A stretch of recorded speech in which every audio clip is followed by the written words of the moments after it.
For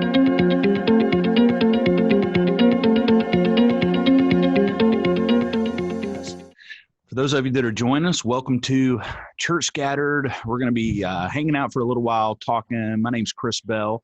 I'm a part of the Church Scattered team, the lead pastor at Three Circle Church in Coastal Alabama. This is my good friend, Dan Greer, also a member of the Church Scattered team. And Dan, we're going to be talking this evening about the incredibly relevant topic, marriage during the disruption that we're all going through right now. Dan, welcome to Facebook Live this evening. Thanks, Chris. Looking forward to it. Yeah, so we're talking about this incredible thing, and I think that those who are joining us, whether they're leaders or they are spouses, they're in a marriage, maybe even they're engaged and going to get married one day, hopefully this is going to be a conversation that can be very helpful, because I think what's going on, and I know my wife and I, Nan and I, will celebrate 20 years, Dan, in August, married 20 years. We're so excited about that. Dan, how long have you and your bride been married? We've been married 49 years. Man, that's awesome. That's awesome. So we both have been married a long time. And when you look at it, what's amazing to me is the COVID-19 pandemic. I have watched it as a pastor, as I counsel couples, as we do that through Zoom and all of that. Couples are really struggling right now. Marriages are struggling. And it seems what has happened is the virus kind of slammed the brakes on a lot of the busyness we have in life. And it has put a spotlight on our marriages. And sometimes when you have to stop and look at something up close, you begin to see maybe cracks in the foundation. And then people are spending a lot more time together. In Church Scattered, we talk about those three big environments. We talk about the church, we talk about work, and we talk about the home. Well, right now, work has come into the home. And if you're like me and my work is at the church, it's coming to the home. We're spending all this time at home.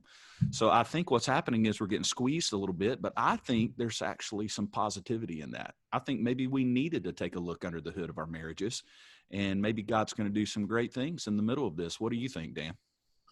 Yeah, I think the big thing, Chris, we think about COVID and it's probably maybe at the top of the list, but there are really, to me, four other major disruptions going on right now. We've got the economic recession issue that could go global. Right. We've got culture wars like we haven't had in a very long time, if ever, in America. We've got all the racial tension that's going on, and spiritual warfare for Christians is really ramping up. So even though some of our work-related schedules may have gone down a little bit on our demand, the toxic stress that's just everywhere, every day, kind of hanging in the air, I think that's really straining all of us. And the risk for marriage is if you've got a good marriage and you've got too many demands and not enough capacity, it can move toward, a struggling marriage. And right. If you're already in a struggling marriage and you hit all these disruptions at one time, it can push you into a failed marriage. So the point you made, though, I think this is encouraging for everybody tonight. This is a time where you could take a struggling marriage and move it into a great marriage. Absolutely. So it's the perfect opportunity to make change in your life. Yeah, and I think we want people listening and joining us to understand that, man, this is kind of a no judgment zone, right? We're all in this together. We're in the boat together. And if you're a believer and you're in a marriage, we believe that your marriage is sacred. We believe that there's incredible purpose for it, but we also all come to our marriages, right, Dan, with baggage, with our own issues, and none of us get the marriage thing perfectly, not one of us, even the best of marriages. So just out of the gate, we want the next 30, 45 minutes to be encouraging, inspiring.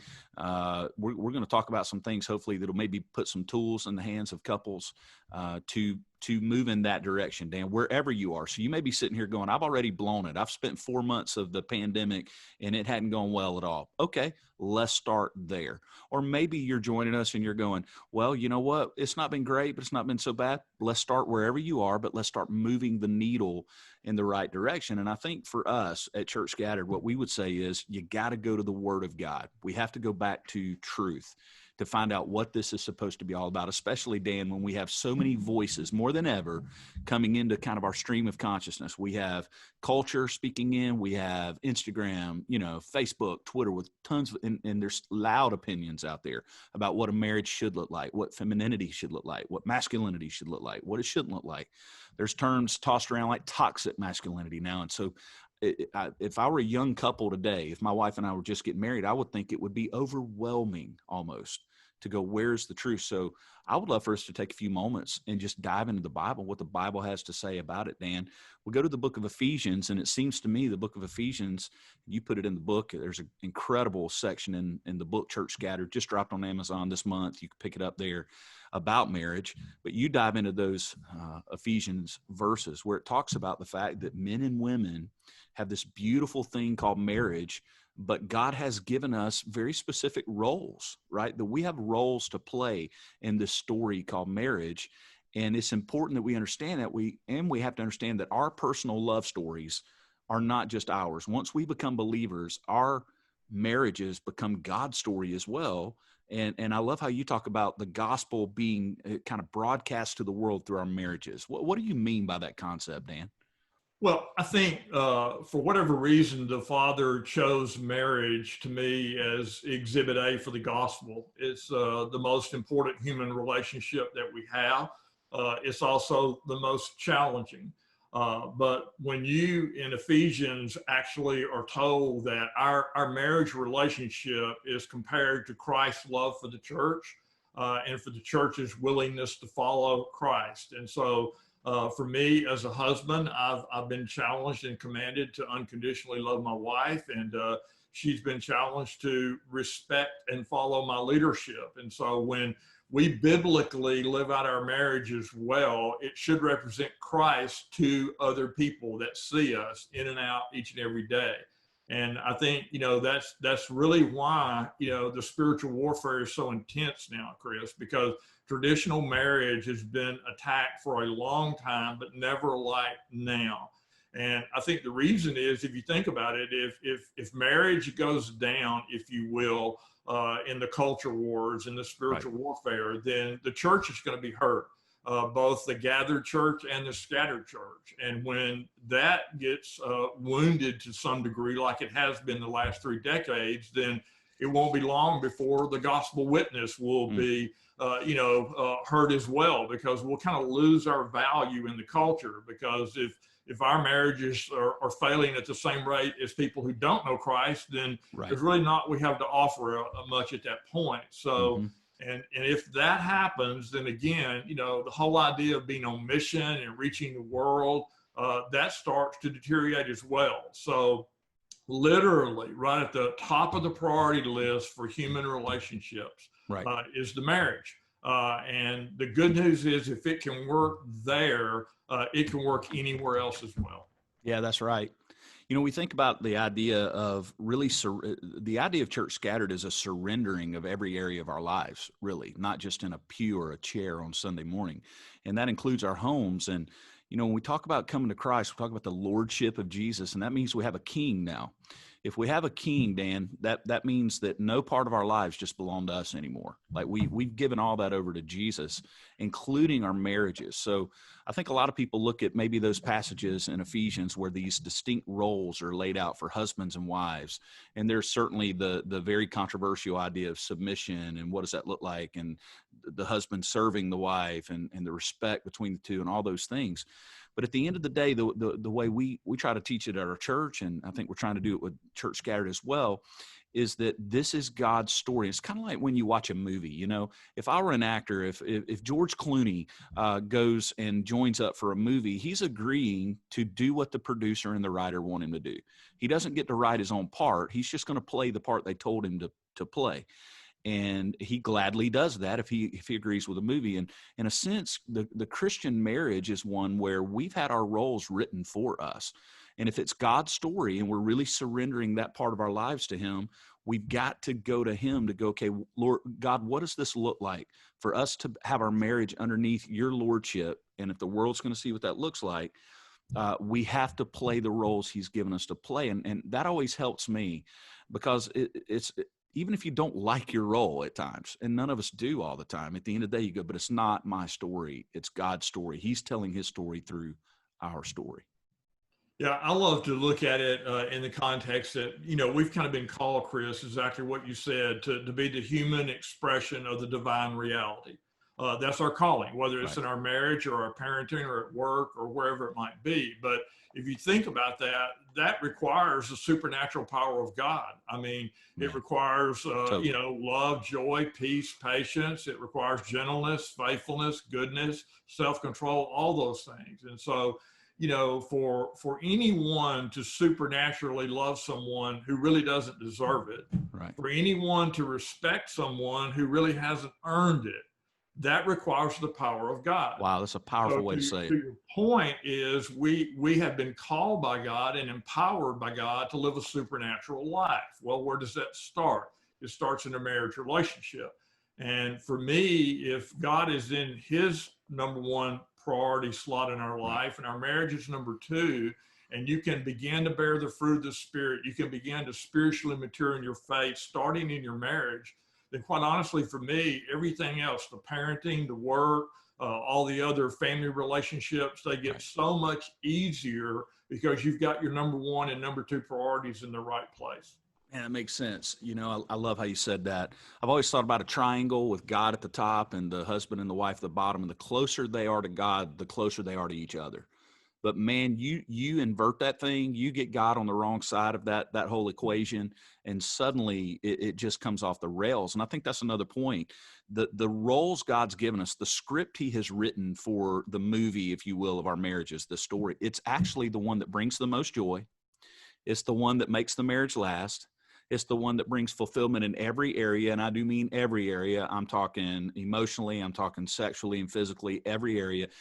What you find is if you will follow the path, the script that God's given, it becomes a very beautiful thing. But when we try to do it our own way, we tend to come off the rails big time. We do, and I hear all the time in coaching in corporate America, owners of companies and employers, they're talking all the time about their employees complaining about having to take too much work home, and that's true, we really do. Yeah. But what we as Christians, have to also acknowledge that if we're not spiritually mature and our marriage is dysfunctional, which means Mhm. our family will be dysfunctional, we're taking that dysfunction all the home to work.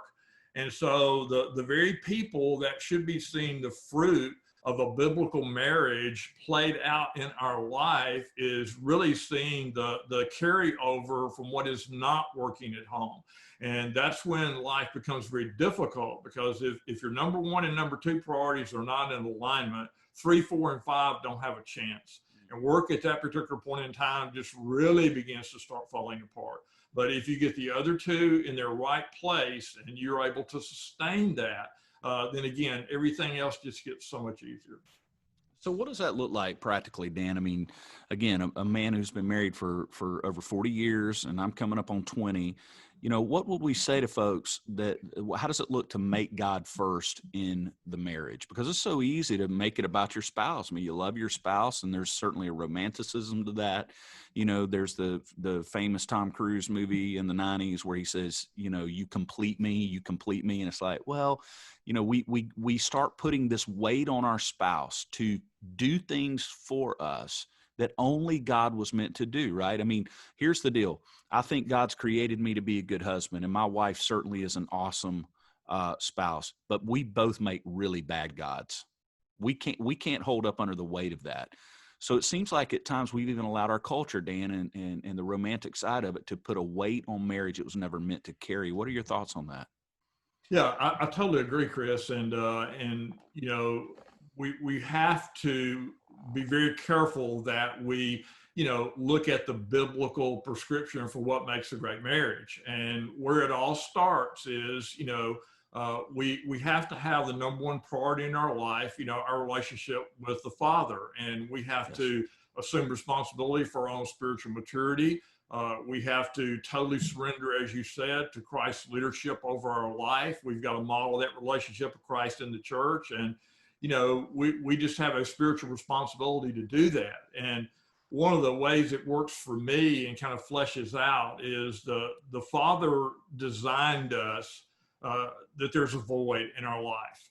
Okay. And he created us with that void because he wants to fill it with himself. And Right. so we have a need for security. We have a need for significance. And security just means we're unconditionally loved. And significance means our life has value and meaning. So the answer to your question for me over the years has been the father is number one, our spouse is number two, our children are number three, our family could be number four, and then maybe our church, family is number five. Right. We're encouraged and really commanded to minister to one another, to care for one another, right. And then kind of everybody else in our life. And so what happens though, if you're spiritually immature, like I was, and you get married at 19, then at that particular point in time, the culture, as you say, and our own human nature will say to us, okay, this person is going to be the primary one that meets my need for security and significance. And it takes about 3 months, maybe, or 6 months, and we realize, gee, this is not working quite as well as I thought it was going to work. And so what we do in our spiritual immaturity is we reach the conclusion, gosh, it can't be me. It's got to be him. Which is pride, right? That's our innate pride in our marriages. Absolutely. And so I really want to try to change them. And we go through, it could be 2 or 3 years of this, trying to manipulate change and trying to be the Holy Spirit in someone else's life. And it just gets worse and worse. And to your point earlier, you nailed it. When we expect anyone or anything to meet the needs in our life that only God can, we're setting them up for failure. We're setting us up for failure. So very quickly, we will all take our spouse out of that number one slot because we find out very quickly that they can't do it. They can't do it. So we get bitter, we get a little bit angry, we get upset and disappointed. Absolutely. Not rightly, but we do. We do. And then the next big challenge is the number one slot is empty.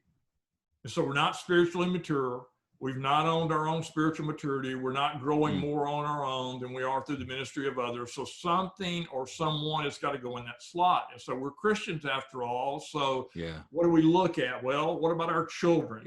That's something we really need to do. Or maybe ministry, church. Exactly. And what about our career? And so, we slide them up into the number one slot, and, the father is probably fourth or fifth. Right. Our marriage is 7 or 8. We want to get it as far down. So then all you do is swap places with unhealthiness, right? You just kind of in a cycle. And the reason this is so, again, difficult for Christians is because our children and our career are important things. Church is important things. They're good things. They're very good things. And so honestly, if we really, admitted it, at least for me, I was way better at work than I was at home. And children and parenting for me is easier than marriage. And so it's easy to slot those things up in the number one slot. But here's what happens when you get as old as I am, Chris. When you get about your age and you begin to hit the teenage years, all of a sudden that saying, comes home. And, it's the days are long, but the years are short. Yes. And husbands and wives began to realize, wait a minute, these very children that I've poured my whole life into, and they are the primary source of my security and significance, they're getting ready to transition out. Right. And my best friend, who was a VP at a big company, they got acquired and his job was eliminated, and now he can't even find work. And so what dawns on us is that the primary source of our security and significance was temporary. It's something we could lose. And I would submit to you that the majority of everyone's stress, anxiety, fear, and worry is because they have overvalued temporary things that can be lost. And that's what happens when the father is not in the number one slot, because nothing can separate us from his love. His love will be there for eternity. So what begins to happen then, we finally realize that, hey, even our children with our best intentions, even our careers, even church itself cannot meet that need. Right. So we find ourselves, and again, searching for, okay, what is the next step I need to take to move forward? It's good. And I think some of that's happening right now. I think people who had found their identity, maybe they went through that cycle. It's a vicious cycle where they put themselves, when they first got married, into that slot. Then maybe their career, their job, and that identity of getting in the car and leaving and going to their job. Or maybe it's even church, that they were volunteering at church, all good things. And now all of it got stripped away. The pandemic just stripped it all away, stuck us all in our houses. And you're kind of looking at each other, and then you go, oh man, And I think that's the good thing that could come out of this is actually everything slowed down for us to take a look at what's really going on under the roof. And Church Scattered's all about what happens in all three of those environments, home being, probably first on the list as far as the others coming out of that. Right. So when I look at that, I remember when I first got married 20 years ago, the big thing for me coming into my marriage, Dan, was at times, I think I had very high expectations of my spouse and I kept low expectations on myself, if that makes sense. Like every argument, I always assumed that I had the best of intentions. So I would say things like this: "Oh, I didn't mean it that way." If I had been rude or whatever, and my wife called me on it, I'd go, "Oh, that's not what I meant at all." But now if I saw something in her, I didn't give her the same benefit of the doubt, right? And so what God has done in my life over the years and for my wife and our marriage is we began to go, okay, I want to have lower expectations on my spouse and I want to raise them on myself, right? And to me, that falls into that personal leadership kind of bucket for us that I think makes a marriage healthy. Did you deal with any of that when you first stepped into marriage? Just the pride of going, hey, if there's a problem here, it's clearly not me. And of course, we're all part of the problem. Yeah, absolutely. And in the chapter, Chris, and, gosh, in our Christian life, we've heard so many sermons, but the whole guilt blame cycle starts, in the Garden of Eden. The serpent made me do it. The woman made me do it. Am I my brother's keeper? And on Pass and on the buck. And so what we also have built into our humanity is that if we start feeling a little guilty about something, we immediately look for someone to blame. And so if we're experiencing a lot of guilt, then we're looking for excuses. We're looking for justification for our behavior. So to your point, to keep our emotional equilibrium, if you will, we keep the expectations low for us, high for others, so that when we blow it, and we even have to own it that we blow it, we can at least balance it out with, the mistakes they made and cast blame toward them.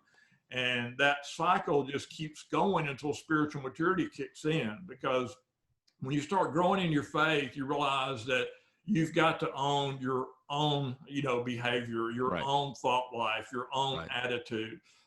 You cannot make excuses for the choices that you are making. They are on you. And so once you start assuming that, then there again is no more need to cast blame. And at that particular point in time, you can start assuming responsibility for your own attitudes, your own actions, and you can even see yourself as the one who needs to make the first move in the marriage to apologize and ask for forgiveness. Oh yeah, man, that's huge. I love telling stories. My wife gives me permission on most of them to tell stories about just the honest life stuff. And just so our listeners understand, both of us have had the ups and downs, and we've both blown it a million times. And that's why we're able to talk about this. And we're so fiercely committed, not just to our own marriages, Dan, but all marriages, right? All believers to have these life-giving marriages that are showing the gospel to the world. But when I'm a extrovert, a talker, and probably easy to see, and my wife is more quiet. And so when we first got married, Dan, obviously you're gonna have disagreements. And so I had this idea in my mind that I needed to win every argument, if you will, every conversation where there was disagreement. I saw it as something I had to win. And I did win, not because I was right, because I was loud. And I wasn't picking up on that. And my wife, who's the most caring and kind and quiet person, she looked at me one time. I remember we were just a couple years into our marriage. And she looked at me and she said, "Chris, you're going to win this argument. You're going to win it, but you're not going to be right. The only reason you're going to win it is because you're loud. You just talk better than me, but you're still going to be wrong." And I'll never forget my little petite blonde wife turned around and walked out of the room. And I'm sitting there going, my jaw's on the floor, because she was right.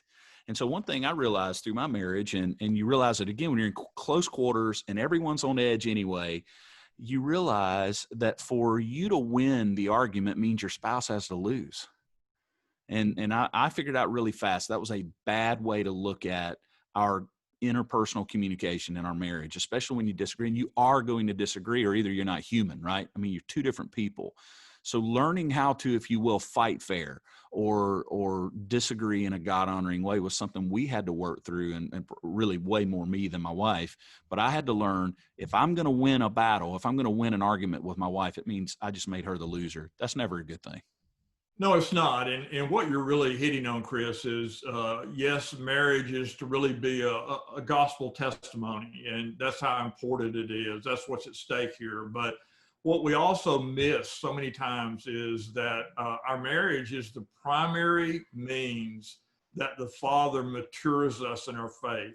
It is the primary way we grow spiritually because, Yes. again, it's the most intimate relationship we can possibly have. Absolutely. So, what begins to happen, and it happened for me, and obviously, I'm with you. I'm the primary offender in our marriage, but what happens is you have to ask yourself the question practically, well, what do I do with my emotions when I get my feelings hurt? And so, what happens is Larry Crabb wrote a book years ago called Marriage Builder, and he helped really good. me personally more than anybody. And so, what he says is when you get your feelings hurt, and they're real feelings and you're really hurt, and what do you do with them? And so what he says, make sure you don't do two things. This kind of lands up with you in your marriage. The first thing you do is don't dump them, which for me, that's just like anger or loud or, domineering. Just or too get much it all out. Right. Too much reason. That's correct. And the other extreme is don't stuff them. Don't push them down. Don't allow them to turn into bitterness and anger and disappointment.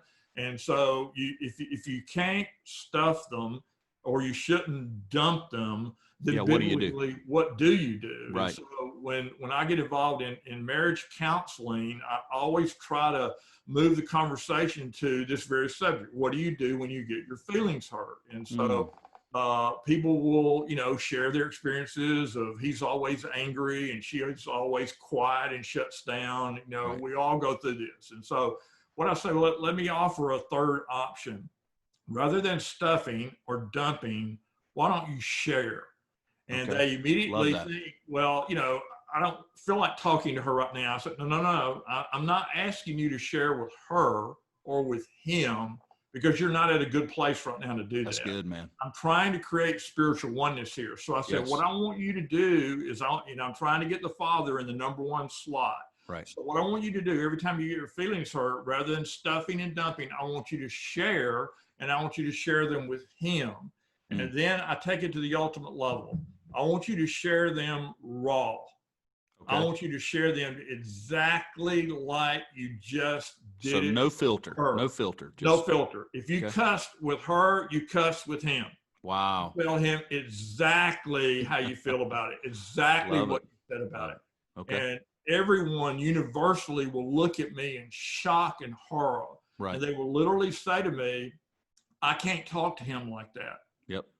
And my immediate response is exactly, and that is the root cause of all your problems. Because you're not spiritually mature enough in your relationship with him that you can talk to him about something that he just heard and watched. Right. I mean, he's living within you. So do you think he's unaware of what just happened?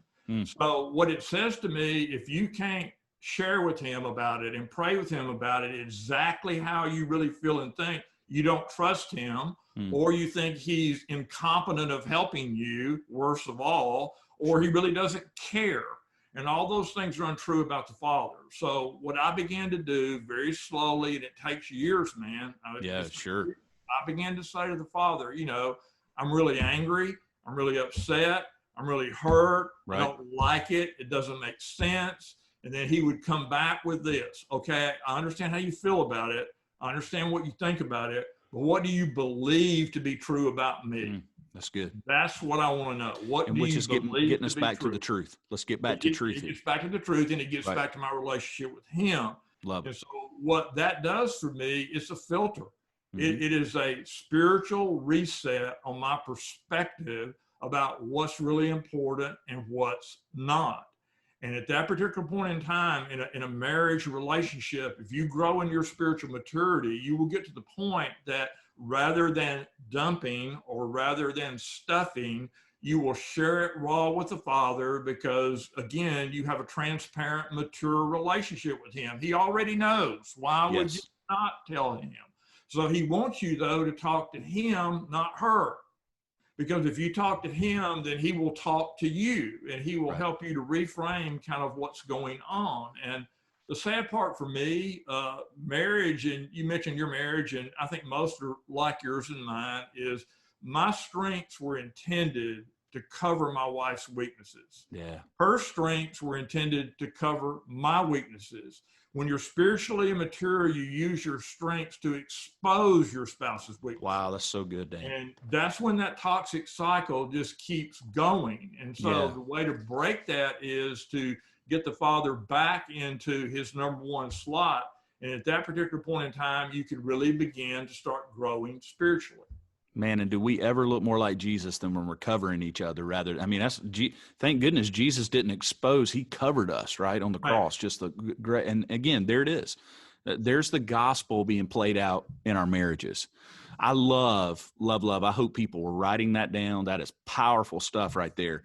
You know, a little phrase that I've learned to use, and I teach any couple that I counsel or do premarital counseling with over the years in my marriage is the phrase, "Help me understand."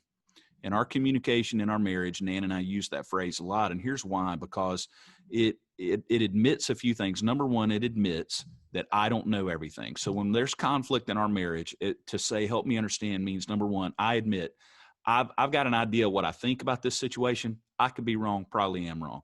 Secondly, it does not put my spouse on the defensive. I think a lot of our communication with one another, Dan, especially when we're on edge, and we're all on edge right now, right? Absolutely. I think we put each other on the defense. We're accusatory. We don't even realize it. So we go, why did you do this? And you always, or you never. And immediately what happens is your spouse is on the defense. They have to be. So to me, I found that when Nan, and when I say it, my wife's name's Nan, when we talk to each other, we say, help me understand. I'm humbling myself, and I'm giving her a chance to say, here's what's really going on. And you know what, Dan, 80% of the time I was wrong in what I was assuming. And I get so much more information that way. So I tell couples all the time, be careful how you come in. You know, I know when you're riding a jet ski, you know, they say, don't come in too hot, man, when you're coming in, you know, slow that thing down. I think we need to slow our roll sometimes with one another. And to me, that help me understand phrase tends to slow us down so that we can find a place of grace between us. No, that's great wisdom, Chris, and I love the way you put it, and I think you're exactly right. And you know, Church Scattered is really about integrating faith and work and leadership and life. And you know, you just use one of Covey's 7 habits, which is seek to understand. You know, right. And what we tend to do, you know, and gosh, as husbands, you know, I think we have to own this. We listen to respond rather than listening to understand. And oh man. So, I'm so guilty of that. To really become a better leader at that. And what I have found in my own life over the years, and this is kind of the biggest aha for me, that I reached kind of a level of where you're communicating right now. I reached a level of spiritual maturity where I was seeking to understand, not just casting blame. I was seeking to minister, not just to manipulate. And I reached a level of awareness about how the Father is using the marriage to reveal things to me about myself that I would learn no other way than through my marriage. And so it's exposing things. It's exposing blind spots. It's exposing strongholds. And so he's using my marriage again for my own spiritual maturity. And so I finally get to a place where I start leading like you do and trying to understand. And I've seen couples even get to the point where even if they're the minority offender and, you know, they didn't really cause the problem, you know, maybe they didn't respond quite, you know, the way they should have, but they even take the lead and they say, you know, look, I was wrong.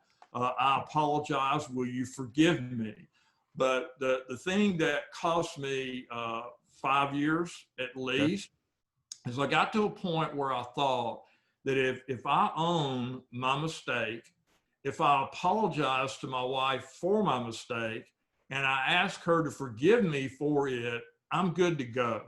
And at that particular point in time, my level of spiritual maturity felt like that if I keep, you know, all of this, you know, horizontal relationship where it needs to be, I'm really, really good to go. Right. And finally, I had to learn the painful lesson that David did, is that the Father is using not only my marriage, but all these people and all these things in my life to reveal things to me that I did not know, not about my relationship with her, but about my relationship with him.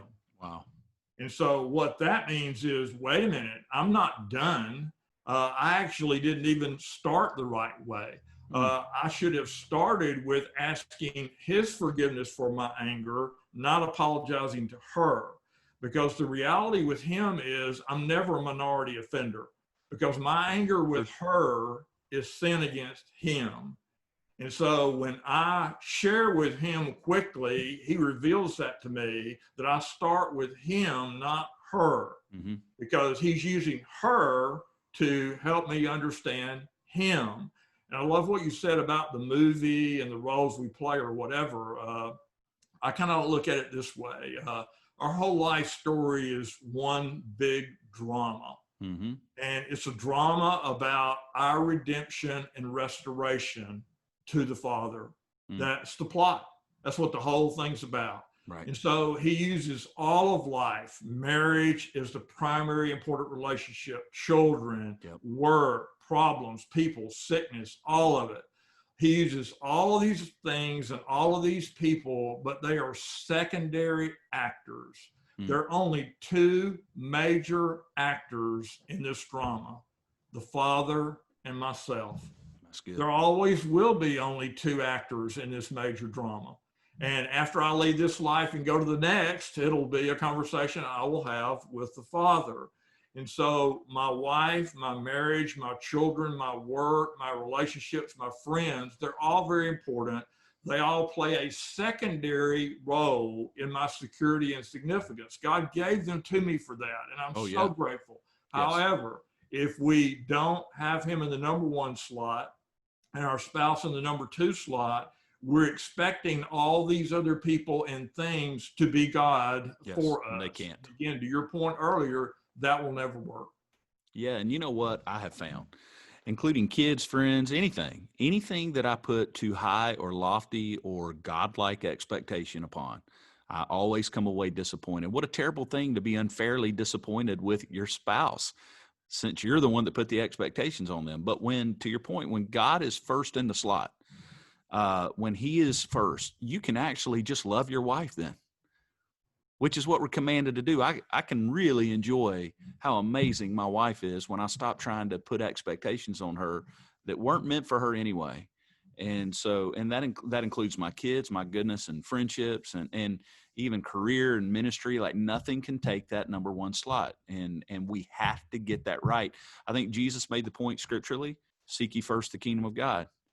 It's the first things first. It has to be your relationship with God, or everything else is just never going to be where it needs to be. No, and the thing I've had to learn too the hard way, Chris, is the pain I experience is in direct proportion to the priority I've given something. So if my relationship with my spouse is too high a priority, if she's in the number one slot, then the pain I experience with her is going to be in proportion to the priority I've given it. If I come into my marriage with 60% of my security and significance already met in my relationship with the Father, and let's say I go ahead and give her 20% of my security and significance in a secondary role, well, gee, a 20% pain point is significantly less than a 100% pain point or an 80% pain point. Yeah. Same thing with teenagers. You know, if they're in a 10 or 15% priority, then the pain I experience with them is in proportion to the priority I've given them. That's good. So again, everything lines up if we keep him first, her second, our spouse second, our children third. Then even when she fails or I fail or the teenagers fail or work fails, it is in proportion to the priority I've given it. And because they're so far down the line now, it doesn't hurt as much and it doesn't last as long. Man, that's great. So in the last little bit we have here, Dan, let's get really practical. And, you know, so we're all stuck at home, and it looks like that's going to extend a long time. Looks like work is going to be in our homes for a long time. And the propensity for flash, if you will, to happen, the friction to happen is higher than ever. And I think one way we have friction in our marriages, if we're not careful, is with our words, the way we speak to each other. Words are so very powerful, how we communicate. And I found, you know, my wife and I are having to watch it, 4 months now. We joke about it, man, we're on top of each other all the time. The Bible tells us that life and death, that's an amazing verse, right? Life and death are found in the tongue. And I think always we go to the negative of that, rightly so. We warn that watch your words. They can do such damage. They literally can kill spiritually and just tear down a relationship.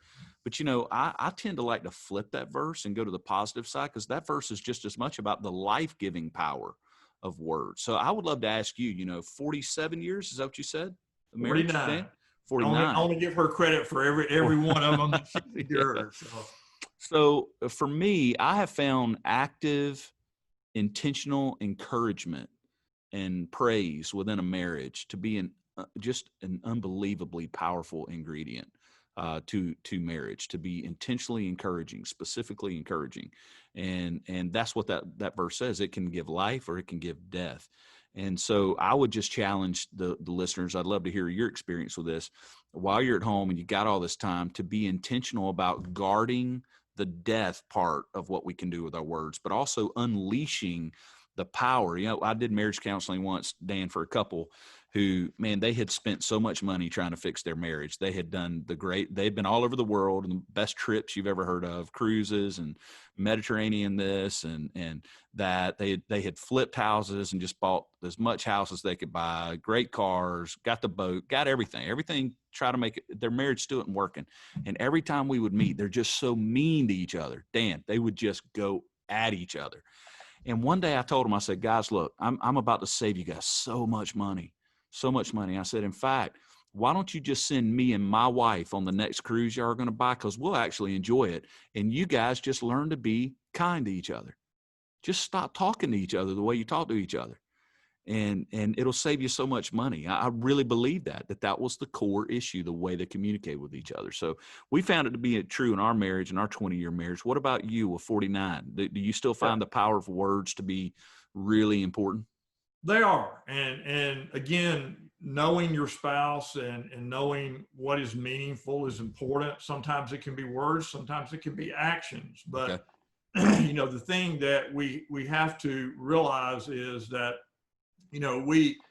we are every day wanting to make deposits in other people's life. We're wanting to add value. And you wrote about this, right, in the book. Yes, exactly. And so to your point, words can be powerful deposits. It can really encourage them. It can give them hope that things are going to be better in the future than they are right now. And so what we have to watch, though, in this pandemic dynamic that we're in right now is if you don't guard your margin and have the spiritual, margin that you need, you won't have the ability to make those encouraging word deposits. You won't have anything left. You're just trying to survive yourself, if you will. So in this disruption that we're talking about tonight, you really have got to dial down the inputs, the toxic inputs, the far right, the far left, all the media drama. And you've really got to spend more time in the word, spend more time in prayer.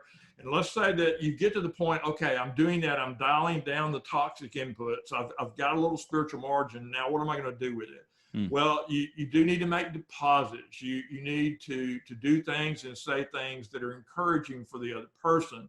And you will receive deposits. And what you have to watch, though, Chris, on these thin margins that we've got, razor thin margins. So let's say, for example, that you receive a deposit and, it's meaningful, it's encouraging. Someone says something to you. You go back to your point earlier, whatever you do, don't change your expectations. You have to keep the father in the number one slot and keep her in exactly the same level of expectation before she made that deposit. Because she may have made the deposit today, but tomorrow something happens with the kids, something happens, with some, cable issue. And all of a sudden, instead of making another deposit, she makes a withdrawal. Well, if you shifted your expectations in that razor thin margin zone, now you're going to be disappointed. You may even be hurt when you really didn't give her the margin to kind of go up and down a little bit with the deposits and the withdrawals. Man, that's good. And so I think we have to do everything we can to keep the expectations where they need to be. And then the other thing, if you are in this, very difficult period and you're having to give your spouse the benefit of the doubt, and maybe they're not able. They're just simply not able. They don't have the margin with everything else to make deposits. Well, that means you've really got to go deep spiritually. Oh, yeah. Because you're not going to be getting that secondary security and significance. And Right. then maybe you step out and you make a deposit toward her, but it's not received. Mm. That could be one of the most challenging dynamics in marriage, because you kind of get a sense that, well, maybe they're not grateful for what I'm trying to do Again, here. and then you're disappointed again. Exactly. Yeah. And Right. so what I've had to learn is you never make a deposit in Jesus' name to anyone, anytime, that does not get received in heaven. Mm. It's laid up in treasures that are stored ahead. Wow. And so I have no risk in making a deposit in anyone's life.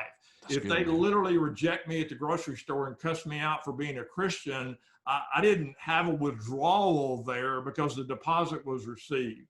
And so in these razor thin margins, we have to just absolutely manage that expectation bar and don't let it move up when things go well, because if you do, it will drop down below where it should be when things don't go well.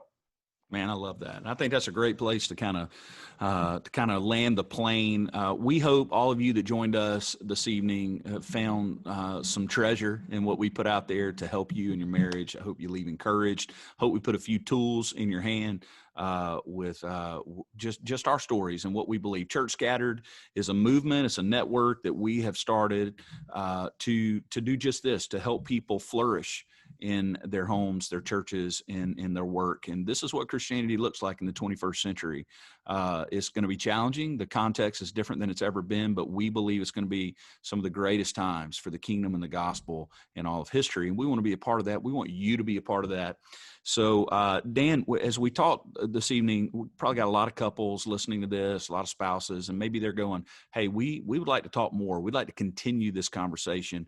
We would love to step into that space, right, Dan, and come alongside them. How can they connect with us?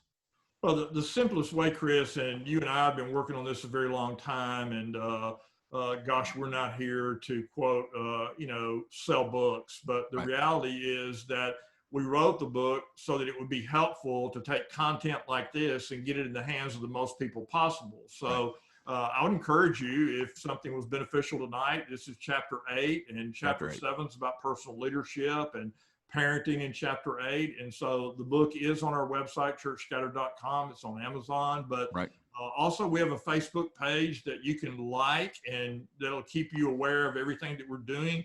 Chris and I have just started podcasting, and we're getting ready to do number 4. Yep. And Church Scattered podcast. So we really are encouraged about that. And we're praying about whatever we can do, whether it's virtual marriage conferences or whether it's, opportunities to help couples one-on-one if they want to reach out to us on our website.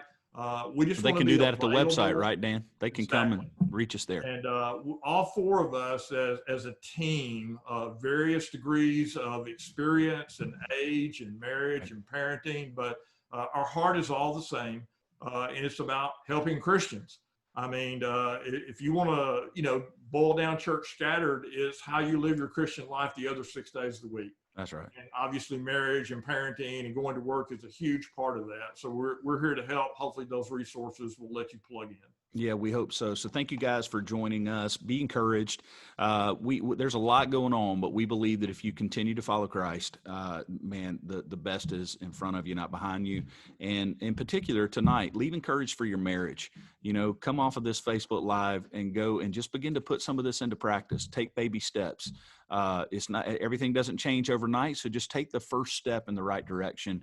Get God in that first slot where he needs to be, and watch what happens in the rest of your lives. We praying for you guys. Hope to connect soon in some way between you and us here at Church Scattered. Thanks again.